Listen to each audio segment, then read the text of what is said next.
after a quick break for the what's going to be probably the longest interview I think I've ever actually done, which is actually incredible because it interviews with that are so conversational are just my favorite to do anyhow. So, um, for we wanted to talk about Congress Mm. and Congress in 2025, Lisa.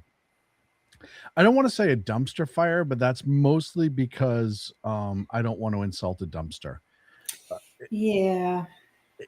Congress has a lower approval rating than hemorrhoids.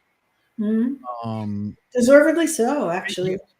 Not arguing with with the fact that they're there. It's the reason that they're there that seems to be the problem. What do you what did you see in Congress in 2025 that zaps all hope of existence from you? Well, I'm familiar enough with Congress, I can't let it affect me in that way anymore. I just think it's all really out there on display at how really non-functional, and I think it's kind of on purpose, to be very honest with you. I agree. What the American people want is nothing that the people in power want. So the best way to prevent it from happening is orchestrated performative malfunction, and that's really what we're really seeing. It.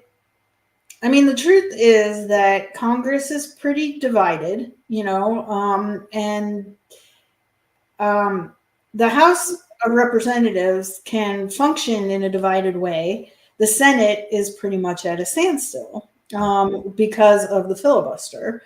And because of blue slips for nomination for judgeships as well, and so if I'm a lobbyist and I'm trying to get my little pork project or my funding into a funding bill, for example, an appropriations bill, I'd much rather see this omnibus last minute because nobody gets a chance to actually see what it is they're hiding in the bill. Um, And a great example is the defense appropriations bill that they're looking at right now that they dropped, I think last Sunday on them and expected them to vote on Tuesday or Monday rather. 3,000 pages, 800 billion or something like that, and so much of it had nothing to do with military spending. It was all museum projects and all this other stuff. yeah, so I mean, and that it's reflective of the $4.6 billion spent on lobbying last year, and like I don't know how much this year. I haven't really looked at. They don't have the numbers out for 2025 yet, but I'm sure it'll be more. Oh, And it's gone up $1 billion in the past decade, and so it just. I think that it's funny because when they do surveys, everybody, Congress's approval rating, both parties, or Congress overall, I think is in the like teens, like 18 or 17%. 18, yeah, 17%. But then everybody keeps getting reelected, Yeah. So you have over a 90, I think it's like a 95% incumbent reelection rate. And that is in part because the parties are so strong and everything's so gerrymandered that most districts are really safe. Now, moving into next year, we've seen for these new elections, we've seen some maps change significantly. Like, for example, I think Texas is adding 5 Republican seats, and the Supreme Court just upheld that redistricting. So we will see that change. But I think, it's really kind of crazy. And they have not dropped a ruling on the Voters' Right Act yet, which could change a lot of other states as well.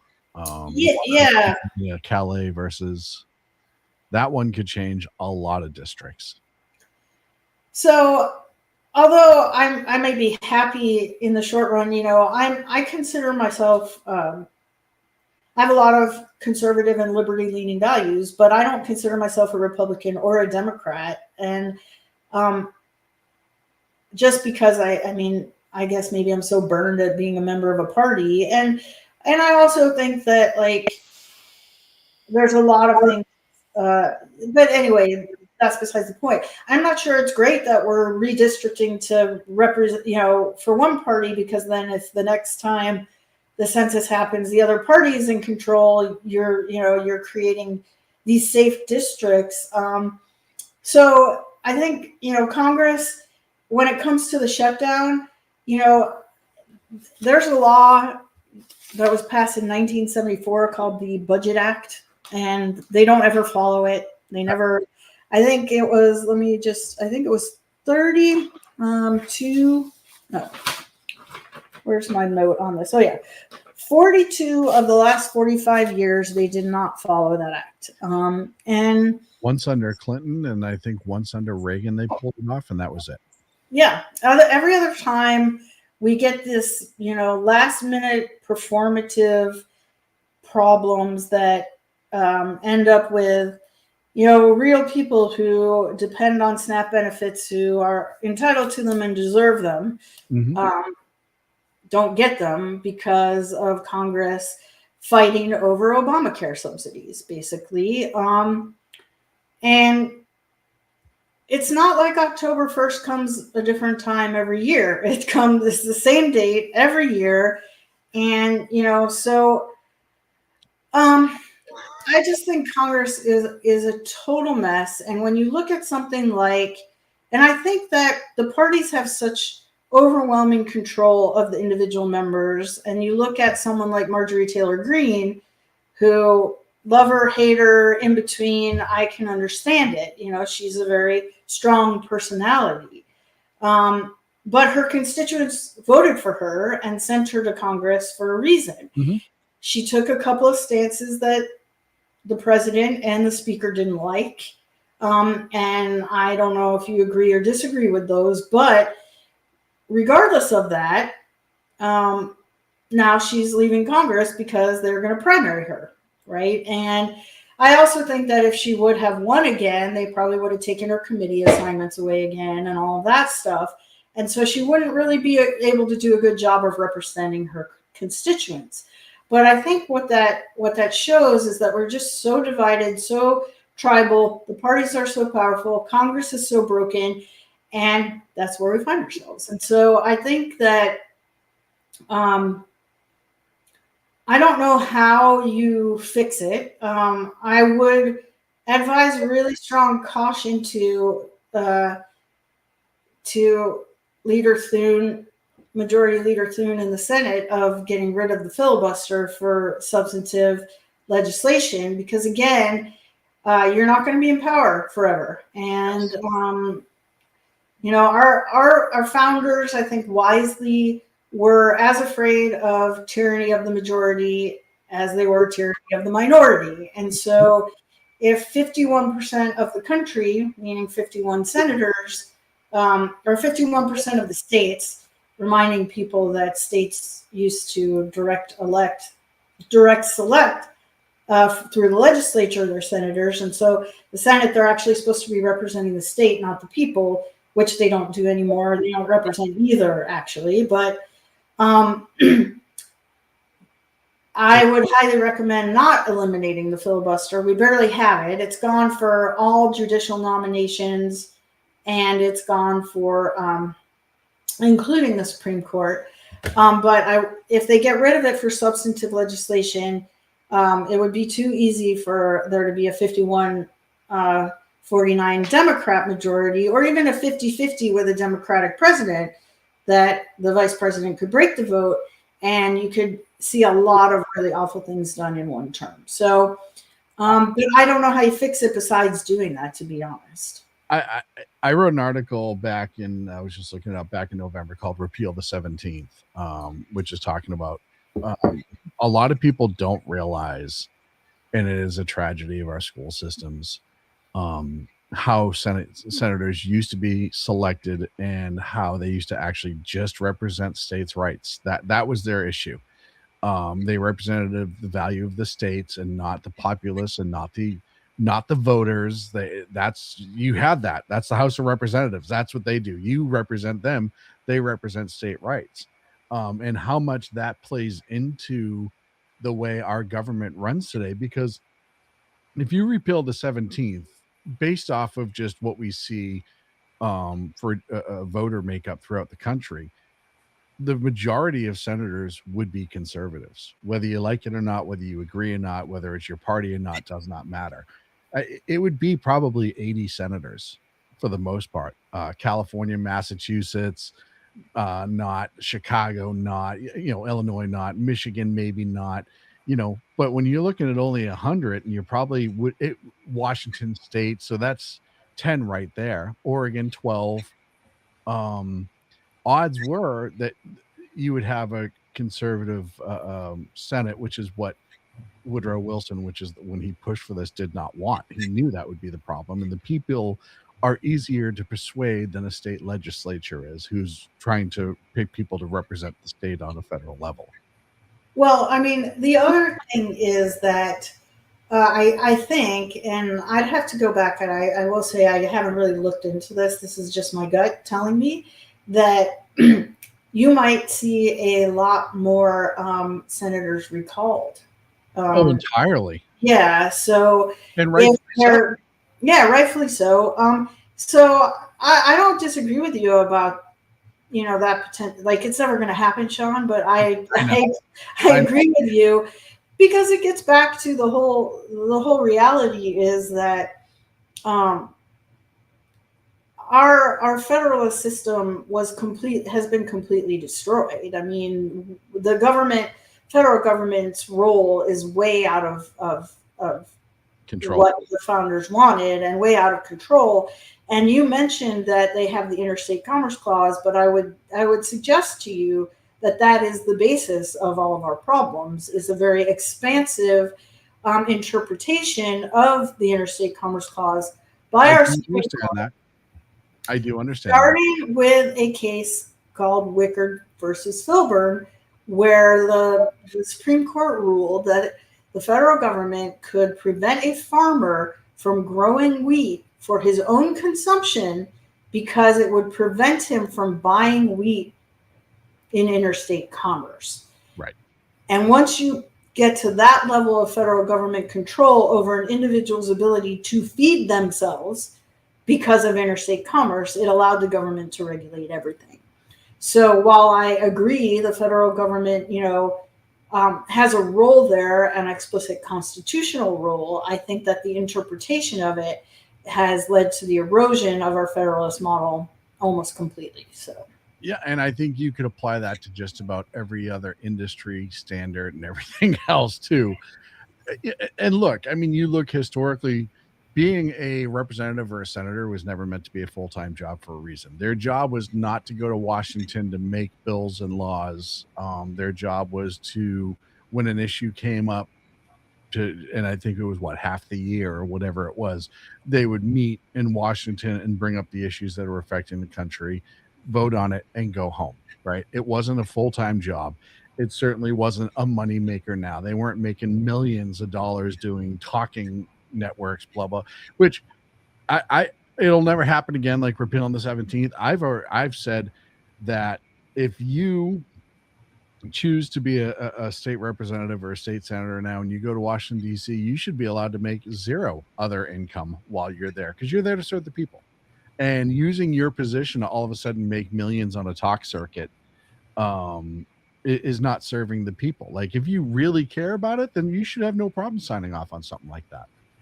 oh yeah, I mean, I think there are all sorts of government integrity reforms we need to make. Our system is completely awash in corruption. Mm-hmm. They make too much money, insider trading, everything else going on. Term limits would be a great idea. Yeah. Um, Getting rid of the 17th, going back to state legislature selection of senators. I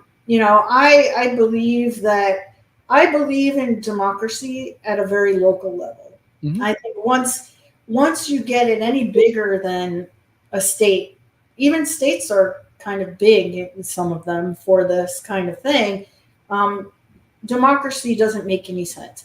Like take your state of California. What the people in San Francisco would vote for is really different than the people in Sacramento. Really different, in the Central Valley, where water rights might be the most important thing to them. People living in San Francisco don't care as much about that. So having direct democracy with very large populations makes no sense to me, given how varied things are. So I wouldn't disagree with you. I think that what I would say is that um, unless things change drastically on the economy, it could be a bloodbath um, in in next November. Except that I will say that the voter registration tells a very different story, and I think recent polling shows a Republican advantage on a generic ballot. So I think maybe that's overblown, but I do think if it all depends. A lot depends on what happens with the tariffs, Mhm. and how all that plays out in people's pocketbooks, and what happens with all these other economic bad indicators that we were talking about a minute Well, ago. and I think you So, brought up a good point, what's showing up on the rolls. And I think that goes to show you that people are not as dumb as social media wants to make us and uneducated, because I think they understand tariffs more than we probably give them credit for, and that it is a long-term gain, right? And you know, bringing all these jobs back, making so much more at home is just better for us. I think people get that on a very personal level. Just the jobs for themselves, their jobs for their kids. You know, you look at how many cities went to garbage when we started, and their economy, I should say, went to garbage when we started outsourcing everything. And the kids now remember when their parents went through that, right? Because I mean, a lot of that was NAFTA, and I mean, it wasn't just NAFTA, it wasn't just Clinton, it happened all through the years. But if you're that generation that you saw your parents' job, who maybe had a great living at a factory, get outsourced to China for pennies on the dollar, and they became unemployed, and all of the issues that come along with that, alcoholism, yada yada yada, they, it could make you look at that entirely different, and the whole tariff thing entirely different. I don't think enough people are giving credit for that insight. yeah, I think you're right about that. It, but I don't know that it overshadows if you can't buy groceries, and so that's sort of the main thing. Back to Congress that we were talking about. I think President Trump has till maybe March to get anything else done through Congress, and then we're into election mode. And so Democrats are going to try to prevent anything good from Between happening. now and March, yeah. Yeah. So, and then afterwards, um, we'll see what happens. I think um, if the election were held today, we talked about this last time. I'm 50-50 on what would happen in terms of I think the redistricting stuff helps in the House. I think it's much less likely with what they were doing with the new seats in Texas and the other new seats in other places. It'll be a much harder lift for the Democrats to take the House, I think. Hmm. It's still usually a opposite party wave in the midterms, especially in a second term president. But um, in the Senate, it's really really unclear to me. Either way, I think our Congress is so broken, Sean, and I think, and like I said, I think part of it is on purpose. Like Hmm. they want power. Most of the things that the people want would take power away from the Congress, status and quo that'll and the never happen. establishment and the Congress. And it's very like it's just human nature that if you are given power, it's very hard for you to give it up. So, and so I think we'll see what happens. I think in the end, I don't think anyone really won or lost from the shutdown. I think everybody tried to blame it on the other party, and I think Of course. in the end, I don't know that anyone's going to even remember the shutdown come January. I mean, I think the events of the past few days, nobody even remembers the shutdown now. So, Yeah, and they'll remember it at the end of January when this continuing resolution runs out. We'll probably be looking at another shutdown. That's when it'll be remembered. But beyond that, I agree with you. Probably not much. And yeah, Congress has become kabuki theater in a lot of ways. There's a lot of fake outrage. There's a lot of the thing I hate the most is you have to reelect me so I can finally get this bill through.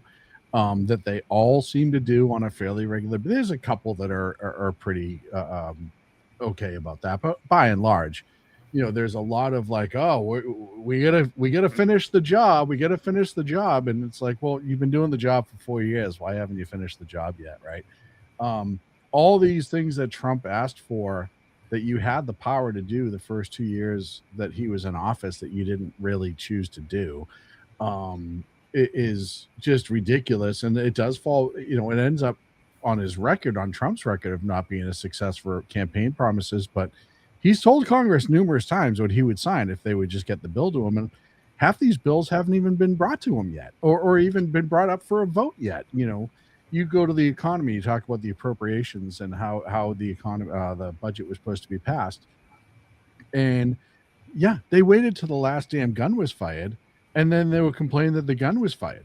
And it's like, no, you could have started this long ago. And the Democrats who refused to sign a continuing resolution because of Obamacare, and it's like, those are two different arguments. Why are you linking this together? The CR, you've already voted on this funding level 5 times. This is just extending it for 90 days. Obamacare is the fight. We're going to be having that fight in the one big beautiful bill, but that's not what a continuing resolution is. So why are you staging this act? well, it's because when you're in the minority in the Senate, well, when you're in the minority in either house, you really lack any leverage or power to do much of anything, and so they took advantage of that one situation in which they had some leverage, and they were pretty clear about that. And I do want to sort of amend one thing I said. If I were Leader Thune, I might actually pass a change to the Senate rules, which would allow a 51-person vote to pass a continuing resolution, and that's it. Yeah. Keeping the government open. That's it. So I agree with you at the filibuster. There's so many people that are short-term minded where it's like, yeah, we could get some stuff through now, but are we going to? Like, there's a lot of maybes for nuking the only defense you have in the future if you are in the minority. Um, and I said before, go back to the original filibuster rules where you get to filibuster one person only, and you talk for as long as you can talk. And then once you're done, that's it. The filibuster's over. You don't get to tag in other players. You don't get to do any of that stuff that they do now.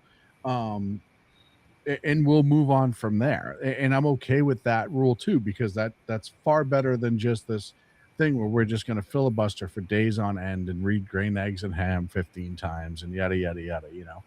Um, but these people like, oh, you just got to nuke it completely. And it's like, all right, show me where you're going to be in 2 years, God forbid, if the power swap is. And what if you get Democrat, which at some point it's going to happen again, like it or not, you're going to get a Democrat president, House, and Senate. And do you want them packing the courts? Do you want them making changes to the Constitution, but without being able to be stopped whatsoever? Because that's what's going to happen. They've already told you what they're going to do when they get power back. They've told you this. Yeah, so I'm with you on it, on that 100%. And that's why I say you could say, like, because of the importance to the American people of not closing the government, this is the one exception, and but again, that's how it started with judges, and then it went to the Supreme Court judges and the justices and all of that. So I say don't nuke the filibuster. Yeah, I think Congress. There's a lot of things that could need to be changed with Congress, but maybe we want to move on and talk a little bit about administrative reform and Doge, Yeah, and I think that's maybe our last I topic think that we that's a wanted to great kind place of to go wrap over. it up. Yeah, and so I was really excited about the Department of Government Efficiency, and I thought they were really making some progress. And then came the lawfare, Shaun, and then came everything getting challenged. And um, I think that basically, I have here like a little chart of nationwide injunctions, and what they are and what they mean. And actually, SCOTUS actually finally ruled that they're actually not constitutional. So, and I think that's right, or they're not. I shouldn't say unconstitutional. They are uh, not within the power of a federal district court judge to enjoin the federal government in the entire nation. And before 1963, there were 0 nationwide injunctions, and there were only 23 before the year 2000 total. Wow. And then 127 since then. And 64, or actually 96 since then. 127 total, including the ones before that. 64 of those were against Trump in his first administration, 92% of which were Democrat appointed judges. And Biden only had 14, Obama 12, and W. Bush only 6. And basically, the idea that a district court judge who has a very specific jurisdiction only over the citizens or cases or controversies within their jurisdiction can enjoin a president from doing something that big is just a complete overextension of judicial power. And rightfully so, the Supreme Court said no. And the thing about it is that, unfortunately, I think, despite the fact that almost all of these injunctions that were issued early in the year have been overturned now or have been sent back to courts to re-litigate them, they still had the desired effect. They stopped the action and completely undermined the Doge effort, at least seemingly. Yeah. Although I will say, when we see things like the Somali fraud ring that got exposed in Minnesota, my understanding is some of that came from the Doge efforts. Yes. So, and I think we're going to see a lot more of that. I think that we're about to see, I think coming in January, 21 states are going to have their SNAP benefits suspended again because they refuse to share data with the federal government. And I think, again, these are things that Doge exposed. And, I saw Elon Musk talking, I think, to Joe Rogan, where he said, when we identified all these social security numbers of people who were 130 still in the database, it was not about getting social security payments. It was about being able to use that number to commit fraud in all these other programs. And I think they are still going to be able to track that down. But I do think that what happened with all of these injunctions, which, by the way, I think is that it took the steam. It took like the air out of the balloon. Most certainly. Slowed the effort. And I would say I've heard from some, insiders that who basically never care who the president is and just try to keep doing what it is they want to do. We're pretty scared of Doge because of what changes it could make. So, and rightfully so. I agree. But I also think that after the midterms, it may come back. It would not surprise me if it didn't come back really strongly because of the fact that there's nothing there's no impediment to it. You know what I mean? There's no downside. And then I asked from the beginning, I said, from both sides of the aisle, if you're not looking, and again, we're dealing with Congress, so I understand that as the base of my next statement. But if you're Congress and you're looking at Doge and you're not, and the people in the country too, and you're not turning around and saying, yeah, I don't want all my money wasted, and I'd like to know what's being done with it and at least cleaned up, considering we're $37.5 trillion in debt or whatever the ridiculous number is.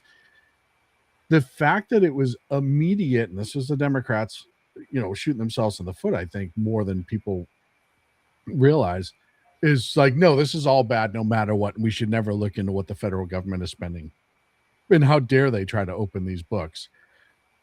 I think hurts them a lot more, and it's going to start coming up for the midterms again, because all those people that were saying things like that are about to have those recordings played back to them. Well, we'll see how much it does or not. I mean, I think, to me, anyone who was, it's the same thing for me around election integrity and the way people are like, oh, you can't question this. And, the people seem to not really care in the same way sometimes.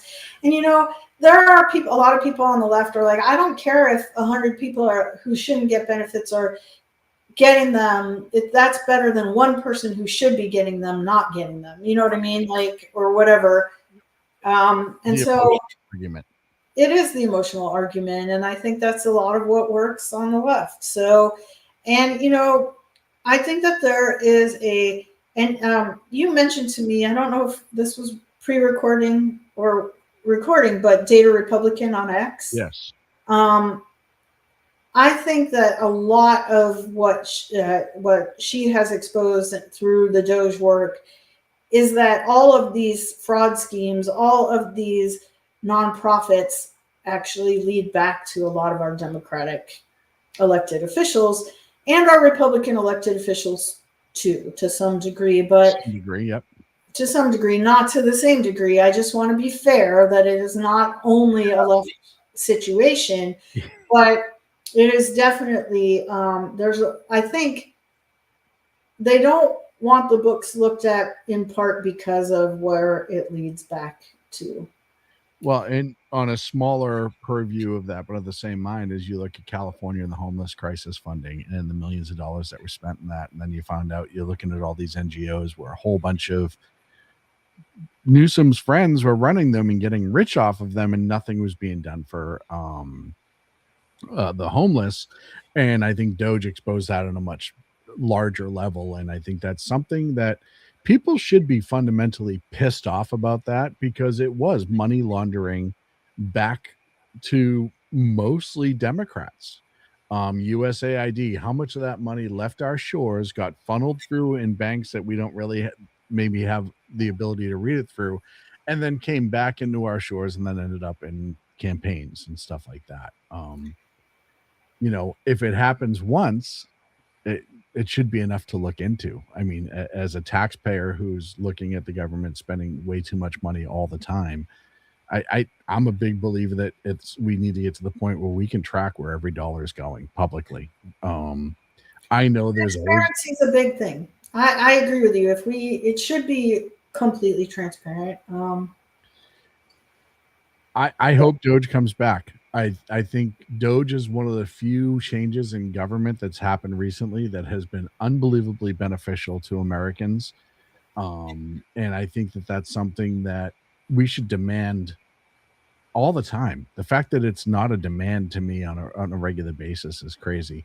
But that also shows you how many people are gaming the system, even as citizens, and making a bunch of money. And they know if other things get exposed, that cash cow could go away, i.e. Minnesota. Yeah, and I don't know that we've seen the end of the fallout from that yet. And I've heard estimates of up to 10. Yeah, so I think that there's a lot more fraud going on, a lot more misappropriation going on, and I think that a lot remains to be seen. There's obviously a lot going on internationally. There's a lot going on in terms of um, the political intimidation and violence that we were talking about earlier.